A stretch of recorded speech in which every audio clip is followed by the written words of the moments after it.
알테오젠이라 검색을 해보면은 키트로다가 32조가 팔렸고 2028년에 40조가 팔릴 거다라고 다 알고 계시잖아요. 원달러 환율 상승으로 인해서 2025년에 42조가 넘어버렸습니다. 근데 주가 안 오르잖아요. 왜 안 오를까요? 못 믿을 기업이다. 기술력 못 믿을 기업이다. 막 이런 댓글 달렸었는데 이제는 삼천당 제약에 대해서 악플 다신 분이 전혀 없더라고요. 그래서 제가 또 삼천당 제약에 대해서 계산기를 두들겨 왔는데 이민수의 경제토크 퍼스트 프라임 리서치 손은호 팀장님 오셨습니다. 제약바이오가 가장 핫한 종목 삼천당 제약 얘기하고 또 관심력 가지고 계십니다.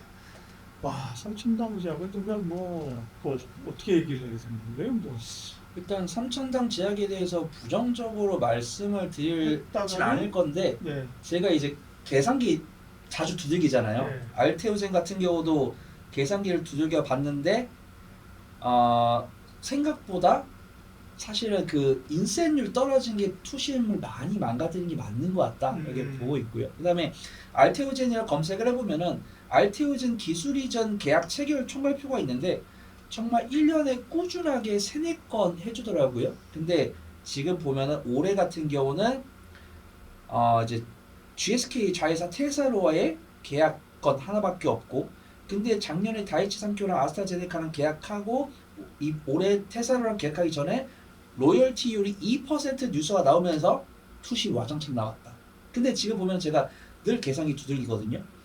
2024년에 키트로다가 32조 팔렸고 그 다음에 2025년에는 317억 달러가 팔렸습니다. 근데 이걸 하나로 환전하면은 예를 들어서 뭐 1,400원이다. 그럼 42조.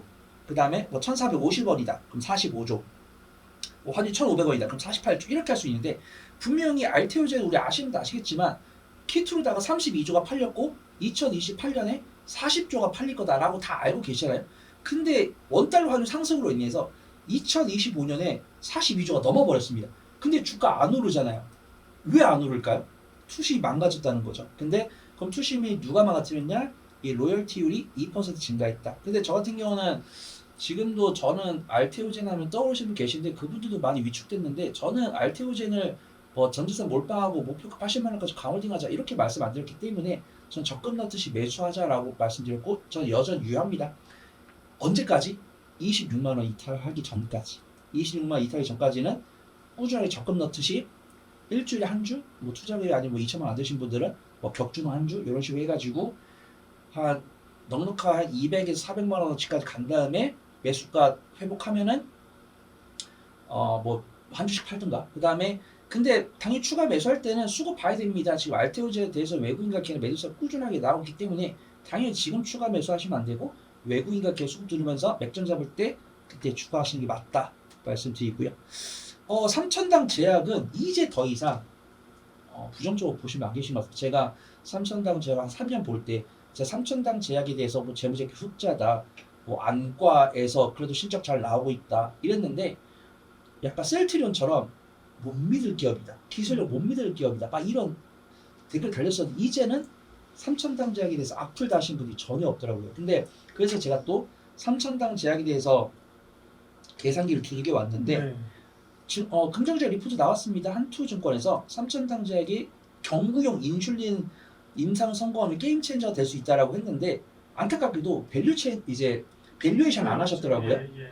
근데 그 삼천당 제약에서 7조를 이야기를 했잖아요. 근데 7조에 대해서는 많은 분들께서 뭐 임상 1상, 2상 순조롭게 2년 단위를 빵빵빵 하고 그 다음에 뭐 이제 경구용이 돼가지고 정말 판매까지 이어져가지고 마일스톤에다 로열티까지 최대로 얻었을 때 7조라고 이야기를 했고 그 다음에 이제 보수로 보신 분들은 뭐 3조 5천억 보신 분 계시잖아요. 그래서 제가 또 계산기를 두들겨 왔습니다. 이게 리서치 자료를 보면은 2028년에 비만 당뇨 치료제 시장이 1,420억 달러 정도 나올 거다라고 보고 있고 2023년에 한 801억 달러. 근데 2025년에 일라릴리가 매출 650억 달러를 기록했고 25년에 노브로디스크가 매출 450억 달러를 기록했으면 이 바이오 협회에서 내놓은 전망치랑 비슷하게 나왔단 말이죠. 그러면 이 전망치를 좀 믿어도 된다라고 보고 있고요. 그러면은 2028년 물론 삼천당제약이 경구용 인슐 이제 경구용 비만당 치료제는 2030년 이후지만 2028년에 1,400억 달러 시장인데 예를 들어서 정말 삼천대장작이 막 너무 잘해서 시장을 3등분했다. 3파전이 되는 거죠. 일라일리 3분의 1, 노보디스크 3분의 1, 그 다음에 삼천대장작이 3분의 1. 그러면 삼천당제약이 이제 203조 시장에서 약 60조의 매출을 기록했을 때 물론 삼천당제약 기술 이전 하겠죠. 기술 이전 해가지고 그 다음에 또 안 나온 게 제가 그냥 보수적으로 2% 책정했거든요.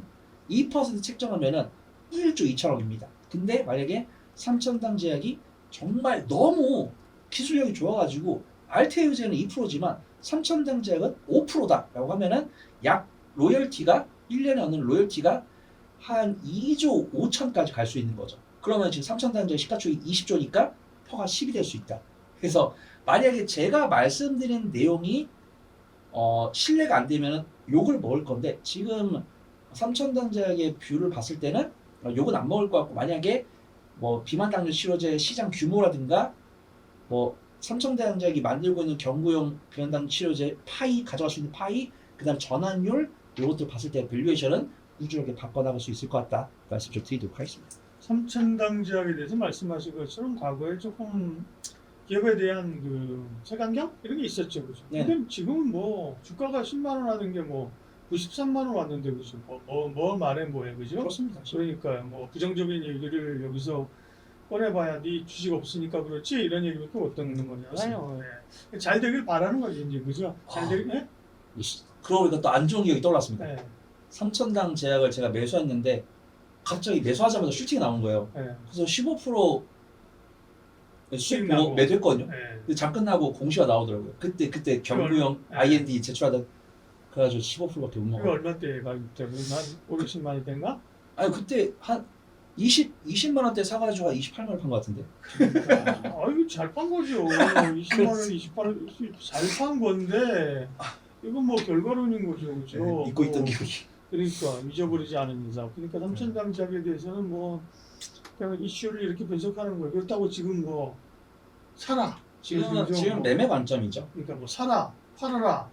뭐 얘기하기 자체가 어려운 거잖아요. 그렇죠? 왜냐면 제가 보수의 관점으로 계산기를 두들겼는데 그 근처를 못 가니까 만약에 제가 계산기 두들겨서 만약에 정말 알테오젠이 로열티 2%가 아니고 5%였으면 제가 당당하게 5% 해가지고 2조 5천억에다가 뭐 7%, 8%까지 막 4조 때까지 나오면은 좀 괜찮을 텐데 네. 제가 보수 계산기 두들겼을 때 좀 밸류가 많이 모자라니까 매매 관점 보는 게 좋을 것 같다. 네. 마지막으로 바이오 얘기하면서 이제 학회 모멘텀이 좀 있군요. 뭐가 예정돼 있어요? 네, 일단은 제가 4월 17일에 이제 AACR이 있기 때문에 미국 암학회가 열리기 네. 때문에 그에 참가하는 종목들 좀 보시면 된다라고 판단하고 있고요. 제가 다행히도 제가 이제 본 종목들 중에서 다 감사 보고서 냈고 그다음에 코스닥 같은 경우 우리가 상장 유지 기준이라든가 관리 종목 지정 기준 이런 것도 다 공부를 알고 계실 거죠, 우리 구독자분들. 그래서 뭐 연간 매출액이 뭐 150억 이상, 그다음에 뭐 분기별로는 30억 이상 이게 유지 기준이고, 그다음에 관리 종목 같은 경우는 4년 연속 뭐 영업 적자 지속 시 이런 것들이 있고, 그다음에 감사 보고서 제출 다 했고, 그다음에 기술통계 상장 기업 같은 경우 7년까지 봐주기 때문에 제약 바이오 기업들 중에서 우리 구독자분들 아실 만한 종목들 중에서 흑자인 기업 거의 없을걸요? 흑자 상태를 유지했다가도 적자로 전환된 종목들이 있기 때문에 뭐 에이플 바이오나 뭐 파루스 아이바이오 이런 종목들도 흑자로 상장했는데 적자로 전환됐습니다. 근데 제가 그 종목 소개해드릴 건 아니고 오늘 에이벨 바이오랑 알지노믹스랑 이제 리가켄 바이오랑 탑픽 말씀드릴 건데 그나마 이 종목들은 내가 올해 연말까지 보유할 수 있고 내가 만약에 내년 3월에 깜빡하고 놓치더라도 내년까지 괜찮다. 근데 내후년까지는 이 종목이 흑자 전환 여부는 반드시 확인해야 되셔야 된다. 그렇게 좀 말씀드리고요. 왜냐면은 이 종목들이 다 2020년에 상장했습니다. 2017년에 제약바이오품 들고 기술특례하자 해가지고 2019년, 2020년 상장 기업들이 많잖아요. 그래서 올해같이 2026년이니까 만약에 2026년까지 적자가 되면은 6년입니다. 근데 기술특례 상장 기업이니까 7년까지 봐주죠. 근데 7년 뒤에는 어떻게 될지 모릅니다. 그렇기 때문에 반드시 보셔야 된다. 부정적인 얘기는 여기까지만 하고요.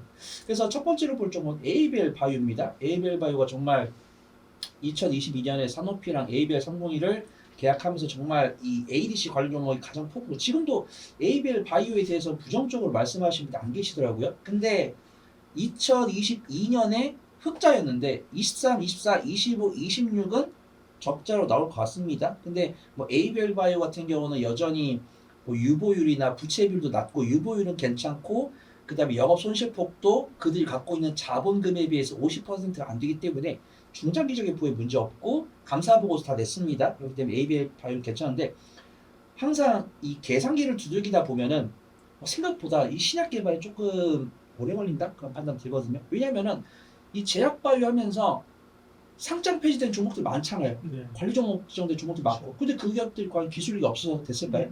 분명히 이 거래소가 안 기다려주는 거예요. 너네 이거 상장 입가 시켜줬는데 이 안에 성과 갖고 와야 돼. 그래서 지금 잘 보시면 ABL 301이 2022년에 사노피한테 기술 이전 됐는데 아직도 임상일상입니다. 그래서 제가 뭐 ABL 바이오를 부정적으로 보는 게 아니고, 저는 그만큼 기다려줄 수 있는 인내심이 없어서 그래요. 저는 물론 제약바이오 하나 약물 발굴하는데 10년 걸린다고 하는데, 저는 어차피 제약바이오 매매할 때 10년 보고 안 하니까. 근데 이 임상 1상과 2상은 좀 빨리 끝나야 되고, 3상이랑 FDA 승인 허가까지 좀 오래 걸릴 수 있는데 그냥 그렇다. 근데 ABL 바이오 같은 경우는 뭐 파이프라인 뭐 503, 111, 101, 105, 103 이런 것들이 뭐 언제 기술전 됐고 이런 달력이 있는데 조금 시간이 걸리고 있다. 근데 ABL 바이오에 대해서는 AACR에서 ABL 206이랑 209 포스터 발표할 거고, 뭐 위암치료 신약도 미국 FDA 승인이 기대가 되고, 뭐 ABL 바이오 같은 경우도 박스권에서 이탈 없이 하다보고 있기 때문에 매매 가능하다. 근데 만약에 ABL 바이오도 역시 이 재료 노출될 수 있으니까 반드시 4월 초나 중순에 슈팅 나면은 매매 관점 보는 게 맞다라고 판단하고 있고요. 저는 ABL 바이오보다는 리가켄 바이오가 안전하다라고 보는 게, 네. 리가켄 바이오는 2025년에 흑자 전환했습니다. 물론 그 전까지 적자였고요. 2025년에 흑자 전환했고 2026년 1분기도 역시 컨센서스 적자로 나올 건데, 일단은 연간 실적 흑자 한 번 기록했기 때문에 4년은 시간 번 거죠. 4년 시간 번 거고, 리가켄 바이오 같은 경우는 또 오리온이 최대 주주이기 때문에 어떤 자금 조달에 대한 문제가 없을 거다. 그 다음에 리가켄 바이오는 이번에 또 미국 암 연구학회에서 차세대 ADC를 전임상을 진행할 거기 때문에 리가켄 바이오가 안전해 보인다 보고 있고요.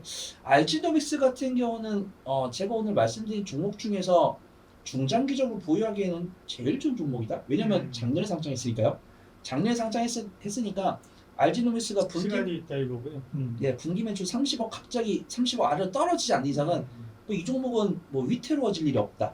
이제 알지노믹스 같은 경우도 AACR에 참가를 하고 있고, 기술력이 주목이 됐죠. 이미 작년에 일라일이랑 1조 9천억 원 규모의 유전성 난청 치료제 플랫폼 라이선싱을 계약을 체결했고, 알지노믹스 상장할 때부터 증권사에서 긍정적 리포트 많이 나왔어요. 근데 ABL 바이오랑 리가켄 바이오 박스가 하단부이기 때문에 분할 매수 잘 하시면 되시는데, 알지노믹스는 이미 최고가 부분이기 때문에 좀 단기적 변동성 선호하신 분들만 보시는 게 좋다라고 판단하고 있고요. 탑픽으로는 진우맨 컴퍼니 보려고 하고 있고요. 진우맨 컴퍼니도 저한테 좋은 기억을 줬던 종목인데, 기술적 위치라든가 저는 진우맨 컴퍼니가 미끄러지지만 않으면 차세대 ABL 바이오랑 리가켄 바이오가 될 것 같아요. 왜냐하면 생긴 게 똑같습니다.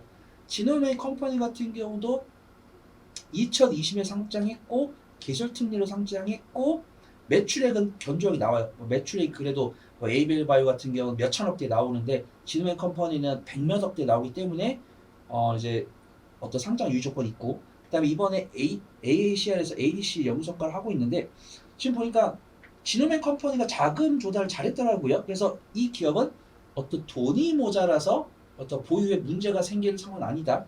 동구바이오 제약도 진우맨 컴퍼니의 전환사채를 인수하면서 진우맨 컴퍼니 자금 조달했고, 그 다음에 이제 어떤 펀드사들로부터 300억 원의 규모를 투자를 유치했기 때문에 진우맨 컴퍼니는 일단 2년이라는 시간이 있고 자본 조달했고, 그 다음에 감사 보고서 냈고, 이번 AACR에서 이제 ADC 영성과를 발표하는데, 다른 종목들 대비해서 기술 위치 괜찮고, ABL 바이오는 시가총액이 10조, 리가켄 바이오 7조인데 진우맨 컴퍼니는 한 3천억대 되기 때문에 약간 제2의 에이벨 바이오나 리가킨 바이오가 될 수 있을 것 같아서 네. 대표 이걸 소개를 좀 드리도록 하겠습니다. 제약바이오 투자 전략 퍼스트 프라임 리서치 손현호 팀장님 함께 해주셨습니다.